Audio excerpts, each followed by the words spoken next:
നമസ്കാരം. റാഫ്റ്റോക്ക് ഫുട്ബോളിലേക്ക് എവർക്കും സ്വാഗതം. വേൾഡ് കപ്പിന് മുന്നോടിയായിട്ടുള്ള തങ്ങളുടെ ആദ്യ സന്നാഹ മത്സരത്തിൽ ഇന്ന് അർജൻറ്റീന ഇറങ്ങുകയാണല്ലോ. എതിരാളികൾ ഹോണ്ട്രാസാണ്.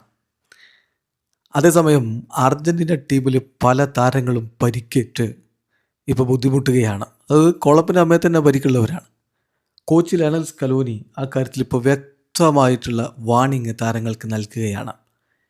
മിനിമം ഫിറ്റ്നസ്സിലേക്ക് എത്താത്ത താരങ്ങൾ ആരുണ്ടെങ്കിലും അവർ ഒഴിവാക്കുമെന്ന് തന്നെ കോച്ച് പറയുന്നു. ഇന്നിപ്പോൾ അവർ സന്നാഹ മത്സരം കളിക്കുന്നെന്ന് പറയാൻ നമുക്ക് ഇന്ത്യൻ സമയം നാളെ പുലർച്ചെ 5:30 കളി.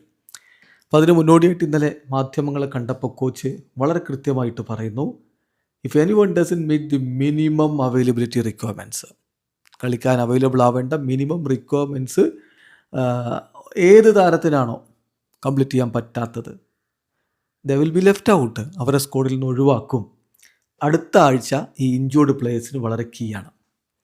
അപ്പോൾ ഇതൊരു പിടി താരങ്ങൾക്കൊരു വാണിംഗ് ആണ്. മെസ്സി ഇപ്പോൾ ഗ്രൂപ്പ് ട്രെയിനിങ് ആരംഭിച്ചിട്ടുണ്ട്. അപ്പോൾ മെസ്സിയുടെ കാര്യത്തിലല്ല എന്ന് പറയുമ്പോൾ ഇതിൽ പ്രധാന താരങ്ങളുണ്ട്. Nico Gonzalez, Cuti Romero, Nico Paz, Dibu Martinez, Nahuel Molina, Gonzalo Montiel, Leandro Paredes, Julian Alvarez, ഇവരെല്ലാം ഒരു തരത്തിൽ അല്ലെങ്കിൽ മറ്റൊരു തരത്തിൽ ഒരു എക്സ്റ്റൻറ്റിൽ അല്ലെങ്കിൽ മറ്റൊരു എക്സ്റ്റൻറ്റിൽ പരിക്കിൻ്റെ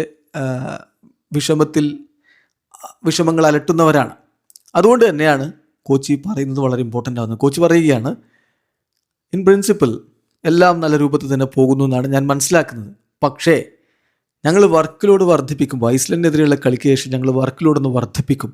അപ്പോൾ എന്ത് സംഭവിക്കുന്നു എന്നുള്ളതാണ് ഞങ്ങളത് ഉറ്റുനോക്കുന്നത്. അടുത്ത ആഴ്ച താരങ്ങളെ മാക്സിമം ഞങ്ങൾ പുഷ് ചെയ്യും.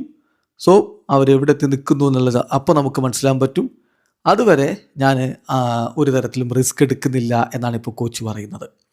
ഏതായാലും അടുത്ത ആഴ്ച ഇപ്പോൾ വളരെ ഇമ്പോർട്ടൻ്റ് ആണ് എന്നുള്ളത് സുവ്യക്തമാണ്. ഇതിങ്ങനെ ഇനി വച്ച് വൈകിപ്പിക്കാൻ പറ്റൂല. 100% ഫിറ്റായ താരങ്ങളെയും കൊണ്ട് വേൾഡ് കപ്പ് കളിക്കാൻ പറ്റുമോ, അത് കോച്ചിന് നല്ല ധാരണയുണ്ട്. അപ്പോൾ അതുകൊണ്ട് അർജൻറ്റീന ടീമിൽ നിന്ന് ചില താരങ്ങൾ പുറത്ത് പോയേക്കാം എന്ന സൂചനകൾ TYC സ്പോർട്സൊക്കെ നൽകുന്നുമുണ്ട്. ഏതായാലും വേൾഡ് കപ്പ് ആകുമ്പോൾ അർജൻറ്റീന ഫേവറേറ്റുകളാണ് എന്നുകൂടി ഇന്നലെ പ്രീ മാച്ച് പ്രസ് കോൺഫറൻസിൽ കോച്ച് പറയുകയുണ്ടായി. Argentina has always been A favourite. അത് ആളുകൾ എപ്പോഴും വിശ്വസിക്കുന്നതാണ്. ഞങ്ങളുടെ ഫുൾ പൊട്ടൻഷ്യൽ ഞങ്ങൾ കളിക്കുമെന്നും ക്രീഡത്തിലേക്ക് പോകുമെന്നും. ഞങ്ങളുടെ എക്സ്പെക്റ്റേഷന് ഞങ്ങൾ ഓൾറെഡി ചാമ്പ്യന്മാരാണ്, നിലവിലെ ചാമ്പ്യന്മാരാണെന്നുള്ളത് കൊണ്ട് ഒട്ടും കുറയ്ക്കേണ്ടതില്ല. ഈ താരങ്ങൾ പ്രഷർ ഹാൻഡിൽ ചെയ്യാൻ കപ്പാസിറ്റി ഉള്ളവരാണ്. അതാണ് ഏറ്റവും ഇമ്പോർട്ടൻ്റ് ആയിട്ടുള്ള കാര്യം. പ്രഷർ എങ്ങനെ ഹാൻഡിൽ ചെയ്യും, അത് കംപ്ലീറ്റ്ലി നമുക്ക് എൻ്റയർലി നമുക്ക് എടുത്ത് കളയാനൊന്നും പറ്റില്ല. അതെങ്ങനെ ഹാൻഡിൽ ചെയ്യുന്നു എന്നുള്ളതാണ് ഇമ്പോർട്ടൻറ്റ് എന്നുകൂടി കോച്ച് പറയുന്നു. പിന്നെ ഇന്നത്തെ കളി ഹോണ്ട്രാസിനെതിരെയാണ്, ചെറിയ ടീമിനെതിരെയാണ്. പക്ഷെ അപ്പോഴും കോച്ച് പറയുന്നു, നമ്മളൊരു ദേശീയ ടീമിനെതിരെയാണ് കളിക്കുന്നത്. അതിൻ്റെ അർത്ഥം നമ്മൾ അവരുടെ രാജ്യത്തെ ഏറ്റവും മികച്ച താരങ്ങളുമായിട്ടാണ് കളിക്കുന്നത്. കുറച്ച് മാസങ്ങൾക്ക് മുമ്പ് നമ്മുടെ നാട്ടിൽ നമ്മളൊരു ഫ്രണ്ട്ലി മത്സരം കളിച്ചപ്പോൾ നമ്മൾ ബുദ്ധിമുട്ടിയത് കണ്ടില്ലേ. സോ നമ്മളെ സംബന്ധിച്ചിടത്തോളം എല്ലാ കളികളും വളരെ സീരിയസ് ആയിട്ട് തന്നെ എടുക്കണം എന്നുകൂടി അർജൻറ്റീനൻ കോച്ച് പറയുന്നു. വീഡിയോ അവസാനിക്കുന്ന ഫുട്ബോൾ ലോകത്ത് കൂടുതൽ വിശേഷങ്ങളുമായി റാഫ്റ്റോക്സ് എഴുതാം.